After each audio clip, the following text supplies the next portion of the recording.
Dumper की चपेट में आने से साइकिल सवार व्यक्ति की हुई मौत। रानीगंज के साहेबगंज मोड़ के निकट 60 नंबर राष्ट्रीय राजमार्ग पर शनिवार को डंपर के पीछे एक साइकिल सवार के कुचलने से उनकी मौत हो गई। बताया जा रहा है कि बांकुड़ा जिले के मेजिया ब्रिज से रानीगंज की तरफ बालू लदा 18 चक्का डंपर जा रहा था।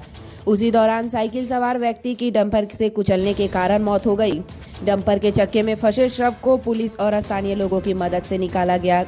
वहीं घटना के बाद से डंपर चालक फरार है। पुलिस ने डंपर को अपने कब्जे में ले लिया है।